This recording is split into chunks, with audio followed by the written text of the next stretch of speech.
CCN news एक पाऊल महाराष्ट्रासाठी। बुलढाणा येथे काँग्रेस पक्षाच्या वतीने मोदी सरकार विरोधात करण्यात आलेल्या आंदोलनावर आता भारतीय जनता युवा मोर्चाने जोरदार पलटवार केला आहे। काँग्रेसने इंधनाच्या तुटवड्याबाबत खोटी माहिती पसरवून जनतेमध्ये भीतीचे वातावरण निर्माण केले होते, असा आरोप भाजयुमोचे जिल्हाध्यक्ष संतोष काळे पाटील यांनी केला आहे। तसेच आगामी काळात शेती हंगामात खते आणि बियाण्यांचा कृत्रिम तुटवडा भासवून विरोधक राजकारण करू शकतात, असा इशाराही त्यांनी शेतकऱ्यांना दिला आहे। बुलढाण्यात काँग्रेसने केलेल्या आंदोलनाचा समाचार घेताना संतोष काळे पाटील म्हणाले की सध्या जिल्ह्यात किंवा देशात कुठेही पेट्रोल डिझेलसाठी रांगा लावण्याची गरज नाही। विरोधकांनी केवळ राजकीय फायद्यासाठी लोकांना पॅनिक केले आणि दिशाभूल केली, ज्यामुळे पंपांवर गर्दी झाली होती। मात्र आता परिस्थिती पूर्णपणे सुरळीत आहे। पुढील काळात विरोधकांकडून शेतकऱ्यांची दिशाभूल करण्याचा प्रयत्न होऊ शकतो, असा दावा करत त्यांनी शेतकऱ्यांना कोणत्याही अफवांना बळी न पडण्याचे आवाहन केले आहे। जर कोणत्याही कृषी केंद्रावर खते किंवा बियाणे मिळण्यास अडचण येत असेल तर शेतकऱ्यांनी थेट भारतीय जनता युवा मोर्चाशी संपर्क साधावा, असेही ते म्हणाले। काँग्रेसचे माजी जिल्हाध्यक्ष राहुल बोंद्रे यांच्या वक्तव्यावर निशाणा साधताना त्यांनी काँग्रेस पक्षाला पाकिस्तानी मानसिकतेचे बियाणे असे म्हणत बोचरी टीका केली आहे। नमस्कार, मी भारतीय जनता युवा मोर्चा जिल्हाध्यक्ष संतोष काळे पाटील आज बुलढाणा येथे काँग्रेसच्या वतीनं मोदी सरकार विरोधात आंदोलन करण्यात आले। माझा आंदोलकांना एक प्रश्न आहे की तुम्ही ज्यासाठी आंदोलन केले, तुम्ही सांगितले की गॅस लोकांना भेटत नाही, पेट्रोल डिझेल लोकांना भेटत नाही। खरं तर आज कोणत्याही पेट्रोल पंपावरती डिझेल पेट्रोल भेटण्यासाठी रांग लागण्याची गरज नाहीये।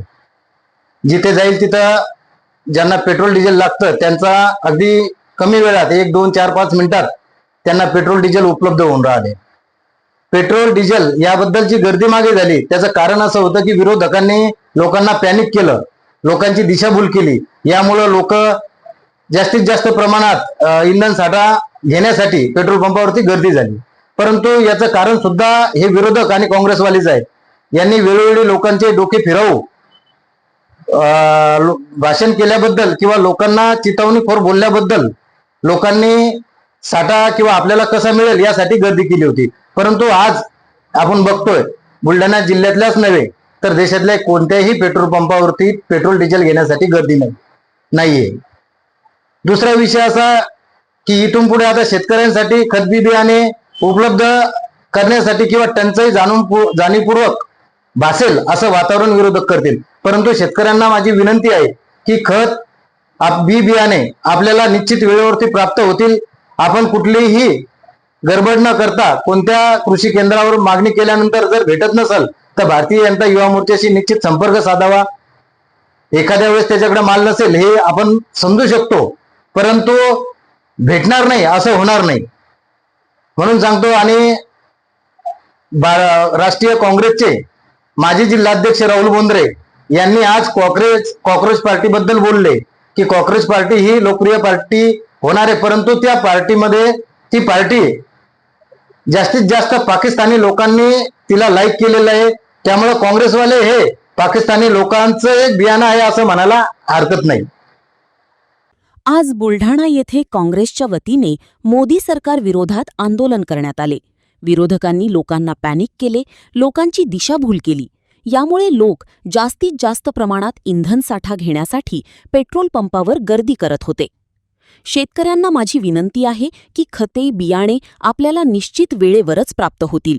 आपण कुठलीही गडबड न करता जर कुठे अडचण आली तर भारतीय जनता युवा मोर्चाशी निश्चित संपर्क साधावा। एकंदरीतच पावसाळा तोंडावर असताना आणि शेतीच्या हंगामाला सुरुवात होत असताना खते आणि बियाण्यांच्या उपलब्धतेवरून बुलढाण्यात भाजप विरुद्ध काँग्रेस असा राजकीय सामना रंगण्याची चिन्हे दिसत आहेत। Bureau report, CCN news, Buldhana.